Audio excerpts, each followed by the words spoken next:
Ba-na-na-na, hey, ba-dum-bum.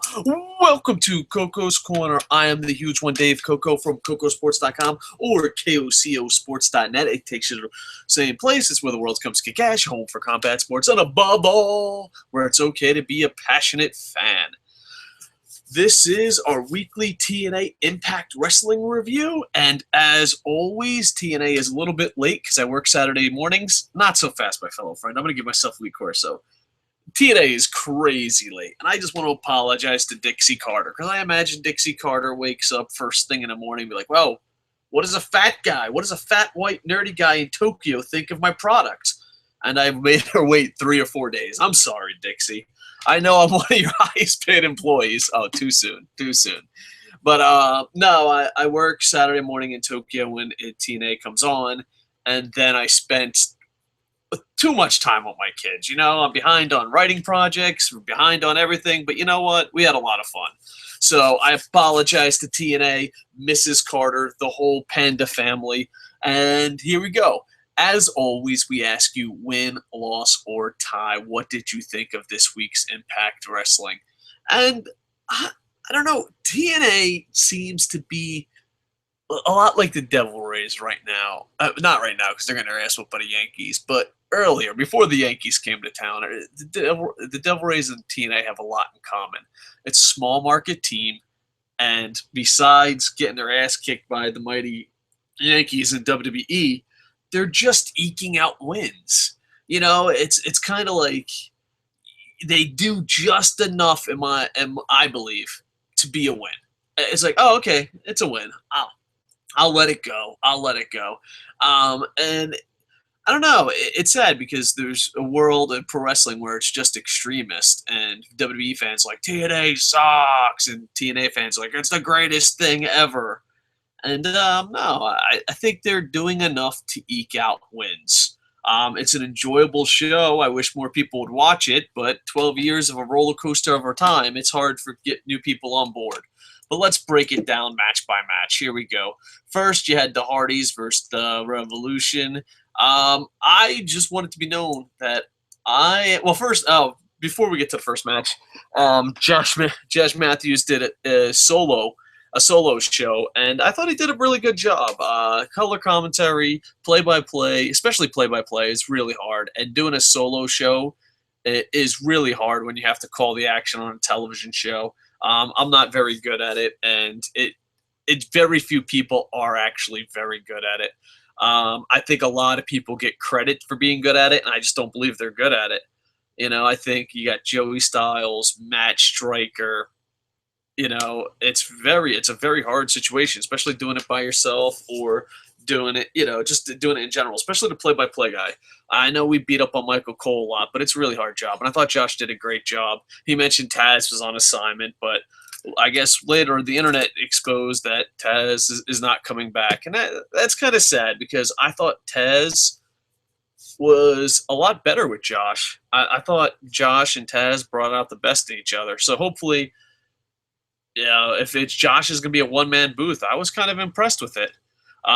So you had the Hardys versus the Revolution. I am a huge Hardy hater, but TNA did a good job of booking it where they weren't handed everything. Like a team that I absolutely hated. One thing they kept selling on, and I fell for it, and I bought into it, and that's a good thing. You know, sometimes it's good to be worked. I know on YouTube people are like, oh, don't get worked, brother. Everything is done for the mighty dollar. But no, sometimes being worked is good. It means you're being a fan. You're getting into it. You're excited. You want to live in this zone that they're supposed to be representing. And me being a giant Hardy hater, I just bought into they were never TNA tag champs. And I was just like, really? I thought they would have won it like 12 fucking times by now. So the Hardys beat the Revolution. It was a pretty decent opening match. At the end, James Storm attacks Koya. The Hardys vow to become tag team champions, and backstage, Eric Young addresses Kurt Angle. He says he wants the title shot now. So overall, not too bad for an opening segment, opening match. It goes to the ring, and then you have Eric Young and Kurt Angle cutting promos on each other. And I'm a huge Kurt Angle fan, probably one of my favorite wrestlers of all time. Towards his later in his TNA career, he became kind of embarrassing to himself, but still one of the best wrestlers out there in the world. And I never thought I would say this about a TNA show. I think Kurt Angle dragged down the show. I thought a lot of the segments were completely fucking worthless. I thought the Eric Young, I just wanted to pay attention to the tag tournament. That's it. I think they should have focused on it. It's the same thing. Like, I know Rob from Koco Sports is really excited because he's going to give TNA a second chance on an all-women show. But next week, it's an all-women show and they're already advertising men matches. I don't know. I think it was thing. But basically, Eric Young challenges him. Kurt Angle says, I know you're crazy, but you got some honor, some bullshit. And Kurt Angle gets through to Eric Young.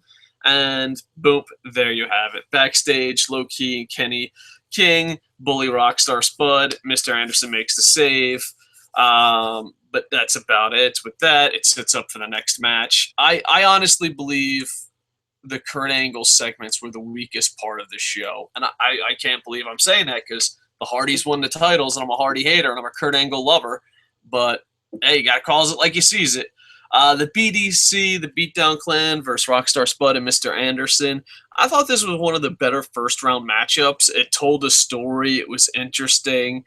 The BDC wins because Low Key jumps off the top rope, double stomping his Spud and his own partner just to get the pin.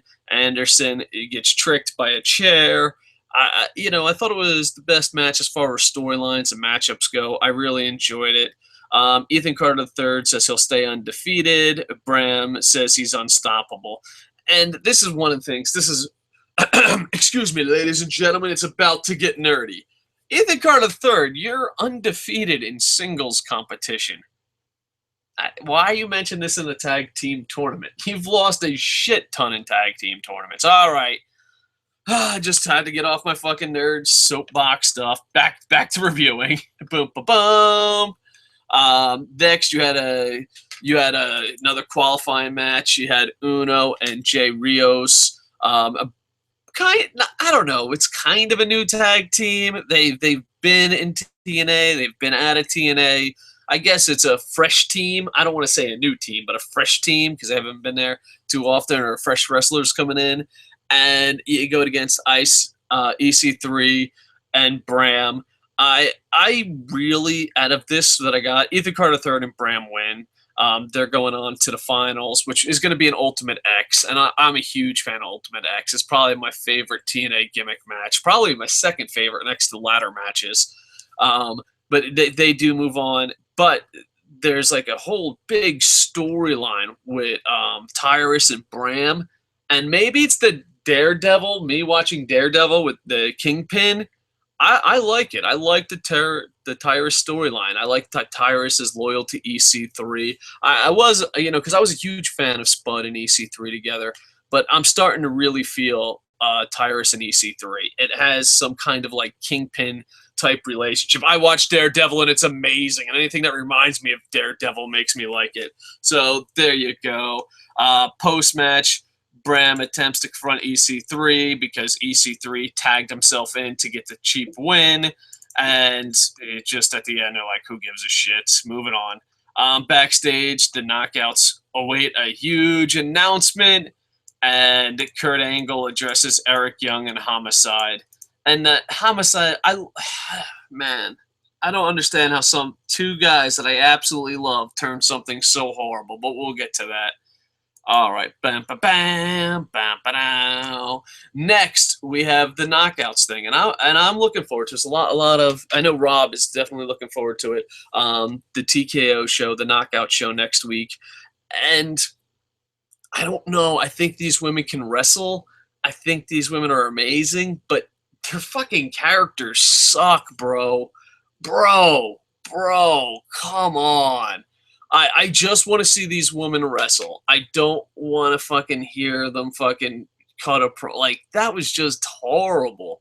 The one thing, I was kind of pissed because Mia Yim is coming in next week, and I'm a huge Mia Yim fan. I fell in love with her the second I saw that intergender match in Combat Zone Wrestling. That's when I fell in love with her. But I can't wait to see her. But at least she's. At first, I was kind of mad. Like, oh, why does she have a gimmick? Now I know. Like, all right, you got Gail Kim, respected.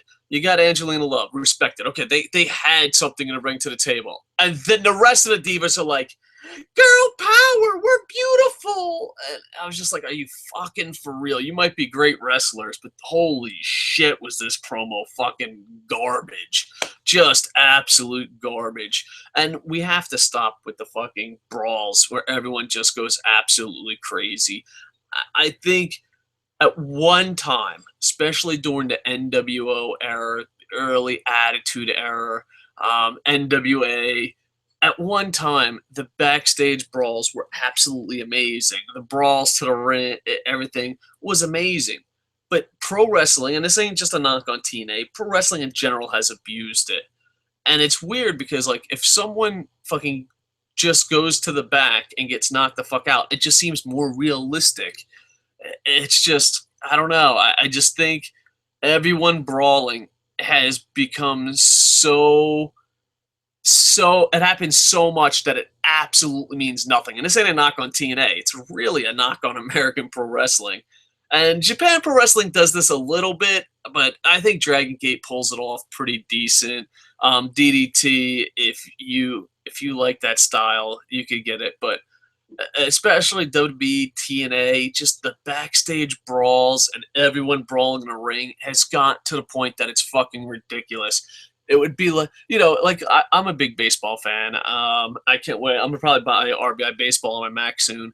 But I'm a big baseball fan, and nothing's more exciting than a beanball that leads to a brawl. I know it's not exactly you fucking the love of the game type thing, but it's exciting. But if it happens 3, 4, 5 times a fucking week, it's like, no, fucking just shut the fuck up. Finish the fucking game. I got shit to do. And that's what this feels like. It's just like, oh, all right, you have Gail Kim, you have Angelina Love. They kept their promos short. They knew what the fuck they were talking about. And then we had Sunshine 1, Sunshine 2, Sunshine 3. I'm a girl, and girls are rule, right, guys? Yeah. No, just, oh, Jesus fucking Christ. And then, oh, everyone's brawling, of course. Of course. And I know it's I'm starting to sound really negative, but it's fucking embarrassing. And it's not just a TNA thing. Just stop. I'm looking at you too, indie wrestling. Just stop. It makes it fucking seem fake. You want to live in this world. You want to believe that this is fucking real. You want to. And then you're just like, oh, everyone's brawling. There's a fucking shock. Next, you had the Bromance versus the Dirty Heels. Really short match. The Dirty Heels do win. And I'm excited for the matchups on this one. As far as the Ultimate X goes. I guess the best part was before the thing, the Dirty Heels were trying to trick, trying to trick the Bromance and thinking one's better than the other, and they fell for it. And then as post-match, the Bromance just fucking start beating the shit out of each other. DJZ tries to make the save, and that's it. Robbie E and Jesse go their separate ways, which I don't know. I think you're just breaking them up for the sake of fucking breaking them up. A lot of these tag teams are just thrown together. I mean, I don't think they should be tag team champs, but fuck, man. You need tag teams. You need tag teams. The Hardys can't fucking fight the Wolves every goddamn night for the rest of their fucking lives. All right, boom, boom, boom. Then they show the preview of Dollhouse, and I'm fucking soup. Oh, I love me, Mia Yim. There, I said it. And it all started with one match. It wasn't even a match. It was just a music video. Someone sent me a Combat Zone music video of her. And I was like, I need to know everything I can about that woman. So hopefully she does really good as far as TNA goes. I always get scared when indie good wrestlers go up to TNA or WWE to see what happens to them. And now this is going to hurt me more than it's going to hurt TNA. I love Homicide. I love Eric Young. I love Kurt Angle. This was the shittiest fucking segment ever. Ever. Why was Homicide fighting him backstage? Why? Just stop. Stop. No. Matter of fact, how talented all three of these wrestlers are, I'm going to say fucking worse than WWE booking. Worse. Like, I might pull out the WWE manatees. Did you just randomly fucking Homicide, Kurt Angle, backstage brawl, Eric Young, go. No, stop. This was the fucking worst segment ever. Homicide is going to fight Kurt Angle. He doesn't want a title shot because obviously the title means fucking jack shit. He's like, I'm just going to fight him. I'm crazy. Kurt Angle's like, Eric Young's crazy, and that's who I'm trying to fucking build a feud with, but Homicide's really crazy. All right, I guess we're veering off to the right on this one. And then, we're not going to wrestle for the title. We're going to fight. Okay, so it's a bad storyline, and it makes your title look like shit. Gotcha. They're doing the backstage brawl. Of course, the backstage brawl, in my humble opinion, only works if you cut away 10 seconds after it happens. But no. In TNA fashion, they're like, yeah, baby, DDT, get your fucking money's worth now. We're going to fucking brawl everywhere. They finally get to the ring and start fucking fighting. They're about to... It's a fight. It's a fight, but there's a referee, and Kurt Angle's about to win. Their title's not on the line. I just want to know, what the fuck were they thinking? What were they thinking? Like, this is where it comes, where it's a numbers game. Everyone has bad ideas. Like, hey, you know what? I'm going to start a YouTube channel and talk about pro wrestling. Everyone has bad ideas. Trust me. But usually you have a bunch of friends around you, or a team, a creative team, where one guy's like, this is fucking horrible. For real, this is fucking horrible. All three athletes amazing. What we're doing with them is fucking horrible.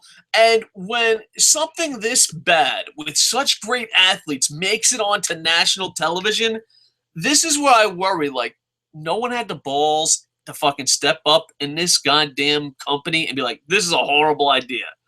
Unless Kurt Angle's pitching this idea by himself. And Kurt Angle, no. Whoever pitched this idea, you should stand in the corner for like 10 minutes. Just stare at the fucking corner. Don't turn around, you. You thought of this segment. It's time to pay the piper. Stand in the fucking corner. It was by far the worst thing Kurt Angle, Homicide, and Eric Young has ever been a part of. It made no fucking sense whatsoever, and it ruined the fucking flow of the show. And it hurts. It hurts me more than the fact, because I know there'll be a super TNA fan later on writing, be like, Dave, you're out of your fucking mind. Dude, it hurts me more to say it than you to fucking hear it. But it has to be said. All right, so there you go. Bam. Oh, and MVP's about to smash him with a chair. MVP's about to smash him with a chair. Eric Young's like, no, I got it, pal.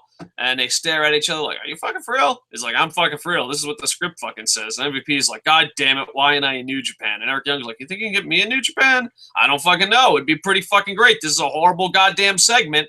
And then MVP goes, all right, we're done talking about New Japan. That's enough. Hey, fucking you bashing with the chair. I don't give a shit. I'm fucking leaving. Even though MVP... Moving on.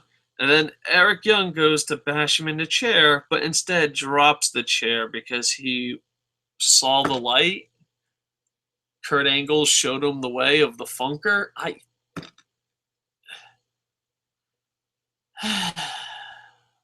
Let it go. All right. Now we're to the Ultimate X match. The Hardys, BDC, EC3, and Bram versus the Dirty Heels. They showed highlights of the old Ultimate X's.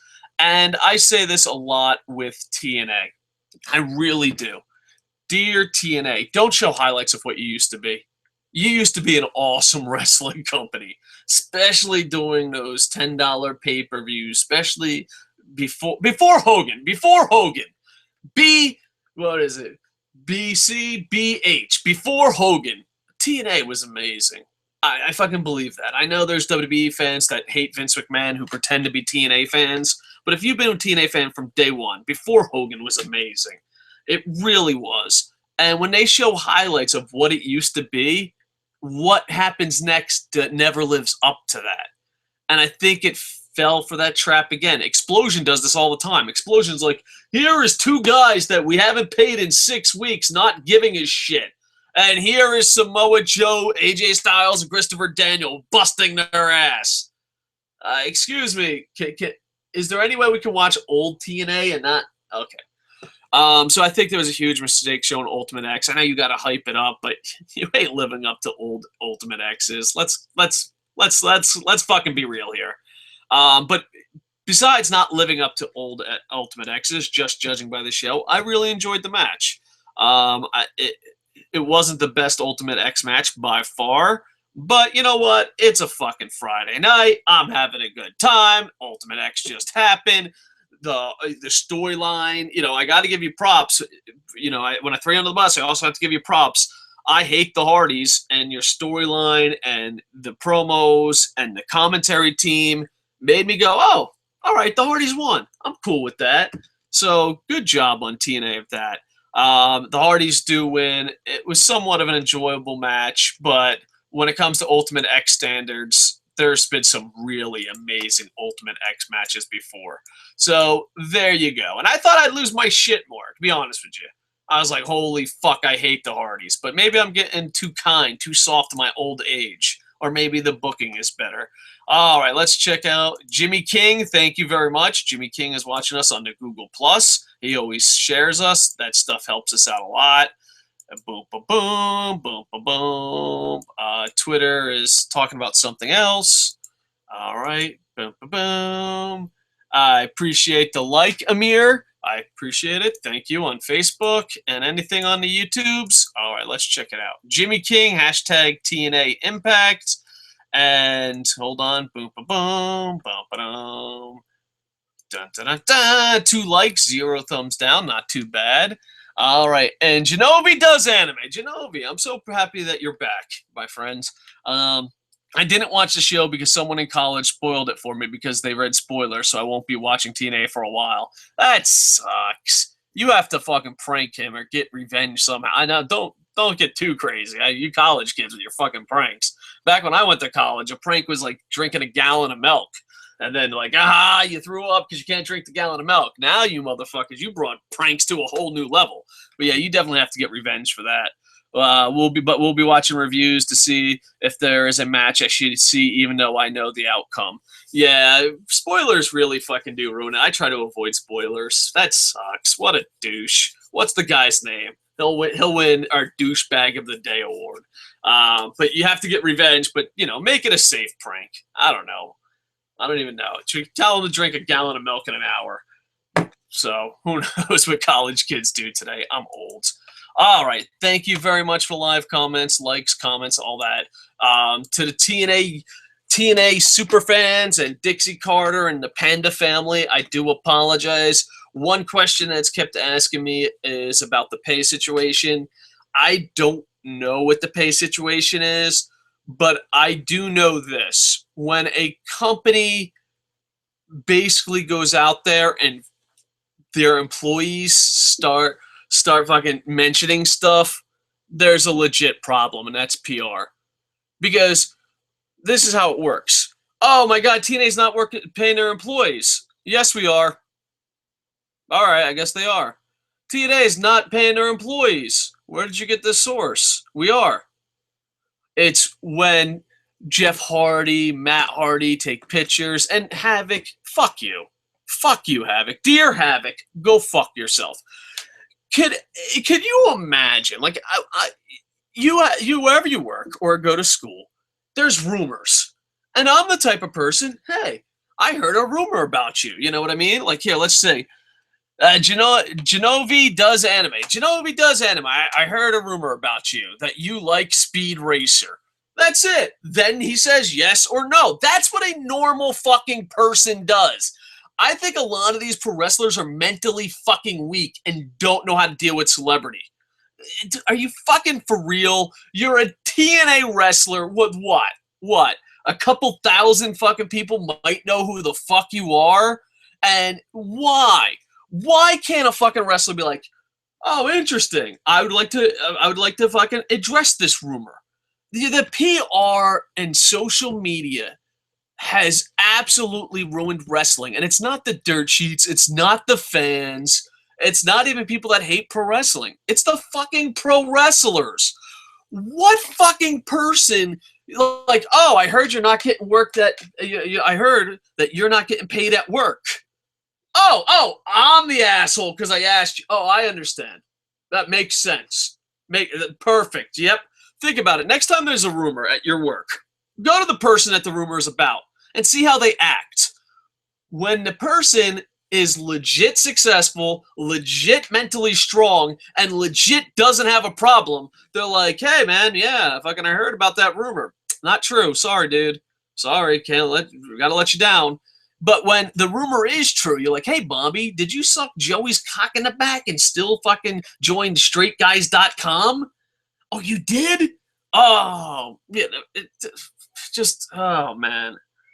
I just don't understand how pro wrestlers are so fucking mentally weak and don't understand PR, don't understand how social media works. And Havoc, fuck you, dude. I didn't even give a fuck if you got paid. My interest in Havoc getting paid is zero. But I do know one thing. Your response, you're a fucking cunt. You fucking this is what I know. Here's the facts I know about Havoc. You came to Japan and stunk up the joint and embarrassed women's wrestling. 2, you're a cunt. That's all I know. I don't know if you got paid. I don't know if you didn't get paid. I just know you're a cunt. So what you need to do is learn how to fucking talk to people. Could you imagine fucking the way pro wrestlers speak to people? A politician speaking that way. An athlete speaking that way. A movie star speaking that way. It would be fucking insane. But here's the problem. They're not mentally strong. They really are not celebrities, and they don't know how to act like a celebrity. That's it. That's all you have to do. Here's problem solved. You ready? I'm Havoc. I've been paid. Sorry for any confusion. That's it. That's even if you want to address it at all. At all. And then what the fuck does she put at the end? Oh, if you don't like it, put fucking I'm gonna block you. Oh no. A celebrity blocked me on Twitter. Wow. I just don't get this generation of wrestlers. I don't get this generation of YouTubers where I know what I'm going to do. I'm going to insult my audience. Like, I watch other YouTubers and they're like, you guys are fucking marks. I'm behind a YouTube. I'm like, why? Why? Maybe people just love pain. Maybe. I don't fucking get it. But you know what? If I ran a company as big as TNA, I would just be like, dude, we're giving you a social media class right now. Right fucking now. Because the wrestlers today have no idea how to use social media as a celebrity. No fucking idea. Completely clueless. I mean, Havoc's not even on television. Why attack anything? Why? All that leads is if you go up to someone and say, hey, have you got paid? And they start flipping the fuck out, you're like, that bitch didn't get fucking paid. That's all you think. That's everyone thinks. That's how the fucking human mind works. But if you fucking act like a goddamn professional, maybe you're not paid like one, but can you at least act like one and say, yeah, I got paid. There's no worries on my end. Thank you for your concerns. Why? Why? Are there too many people bothering you on Twitter? Did the mean guy on YouTube say something? Why? And another question that we got as far as that goes, would you work in pro wrestling even if you did not get paid? And I think it all depends on like what the original deal was and where you are out in your career. Because everyone is interned. I interned for radio. I interned for television. I helped out in pro wrestling before I got paid. So I think it depends where. But contract, no, you should get paid. You should get fucking paid. Whatever you're agreed upon. And even internships, you should know what you agreed upon. That's where it goes. If someone agreed to pay you something, yeah, you should fucking, no matter how much you love the job, you have to keep them at your word. Because if they're not going to keep their word, what's the point? And you know what? I hope TNA is paying their athletes. I mean, that's the obvious statement of the year, but maybe you should fucking handle it a little bit better there. A little bit better. Is YouTube paying you? Fuck you, you fucking prick. You don't know anything. Fuck your source. Fuck that. And if you say anything bad about me, I'm going to block you. That is definitely, I don't know the right answer. I don't. Maybe she's being harassed. Maybe she's being bugged. I don't know. Maybe people are going to her house. I don't know what the right answer is, but that's definitely the wrong answer. I mean, the proper answer should be, I get paid. Don't worry about it, super fans. And then you're done. But no, wrestlers have to feel powerful. They have to feel important. If you're so fucking important, make sure you get your goddamn paychecks. All right. Boom, ba bum, ba-da-dum, bum, ba-dum, bum, ba-dum, bum, bum, bum, ba-dum, bum. Oh, okay. We got some more live comments, so we'll wrap these one up. Is it worth watching Market Garden? I think so, but a lot of stuff is fast forward. I think the tag team matches are worth watching. I think the in-between segments, no. I think anything with Kurt Angle is skippable. The women are skippable. I enjoy the tag team wrestling, and I enjoyed the Ultimate X. Was it the best tag team wrestling in the world? No. Was it the best Ultimate X? No. Was it worth your time watching? I believe so. But with that said, it's up to you, man.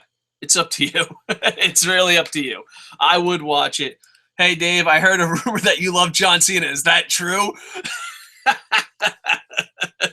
Nice. Give yourself a Barry Horowitz. Shinobi does anime. Give yourself a Barry Horowitz. Oh my God, Shinobi, where's your sources? You're a dumbass. Oh my God, of course I don't love John Cena. If you say something like that again, I'll block you. Shinobi, give yourself a Barry Horowitz. Bloody Wolf Assassin. Personally, I can't stand the Hardys. I'm with you. Blood Wolf Assassin, I am with you. I hate the fucking Hardys. But I get why they've won the titles now. I hope they don't keep them for long. Do you have anyone in mind as to who should take the titles from them? P.S. You named a time and a place, I'll fight you for Sexy Star for the death if necessary. Listen. Blood Wolf Assassin. I make it a rule. All right. When I was in the Marine Corps, everyone had fucking radio names. And, you know, my radio name was Cocoa Puffs. And I make it a rule. If someone's screen name is tougher than Cocoa Puffs, I don't mess with them. So Blood Wolf Assassin, I tip my hat to you, sir. You can have the... No. That's it. It's Sexy Star. We're going to have to battle it out. Right now, Cocoa Puffs versus Blood Wolf Assassin, only on pay-per-view. Yeah, I actually hate the Hardys, but I think they did a great job doing storytelling. I mean, I threw TNA into the bus, but I thought from a tag team I hate, a WWE tag team that they have to fucking shove down people's throats because Dixie is convinced, television networks are convinced that the only way you can make a star is from a WWE, I don't want to say reject, but a WWE, former WWE guy, and I disagree with that tremendously, but I know television networks believe that. I know Dixie Carter believes that. And I don't know. I thought they did a great job of something that I hate. You know, I hate the Hardys, but the storyline made sense. The announcing did a great job. I obviously love the Wolves. I mean, if they could have got the Briscoes, that'd be amazing. You also got the Young Bucks. You got a lot of great tag teams out there. But as we saw on this, I mean, let's look at the Final Four. Let's see who the Final Four is. I mean, it would be cool to get the Beatdown Clan, EC3 Bram, Dirty Heels. I don't know. They're really stuck with tag teams. That's why I'm shocked that the Bromance broke up. And maybe they didn't. Maybe they just had a little scaff, but I think it was a bad time to do that. Yeah, man, that Wolf's injury came at fucking the worst time ever. Worst time fucking ever. So, yeah, I don't know, man. I guess it's kind of like, here's a WWE guy. People know who they are. And they were stuck with it. They were stuck with it. And that's kind of sad. Boom, ba-dum, bum, bum, ba-dum. Refresh. I want to try to get these last comments in, and then I'm definitely going to head out. All right. And once again, Jimmy King, thank you. Much love. And all right, check out cocosports.net. It's your home for combat sports. And also check out The American Alucard. Sometimes he joins me at TNA reviews, but my TNA review is so late. If you want an earlier TNA review, check out The American Alucard. He's probably our Koco Sports TNA expert. Hopefully we can get him back, and he can be part of the show to have some insight as far as TNA goes. I know he's more of a TNA guy than I am, so it's nice to have more of a TNA voice on the show than just me yelling about Kurt Angle. And also check out the Geek Essentials. They do a lot of great live streams, and also cover a lot of stuff and sometimes use some of our videos. So please check them out. And we are getting closer to the launch of the Secret Project. I just have to put 1 or 2 more ducks in a row, and then we can start talking secret projects. I will see you all tomorrow. Same bat time, same bat chat. No, I'll see you right after Raw, when Raw goes off the air. So for our Raw review. And sorry about, I try to do at least 1 show a week, but this week has been a bit rough. So I want to apologize to Internet Infantry for not being as awesome as I should be, because you guys are awesome. And I want to thank you, Internet Infantry, for being awesome. All right. Like, comment, subscribe. cocosports.net. And with that, I am over. Boom, boom, boom, boom, boom, boom, boom, boom, boom, boom.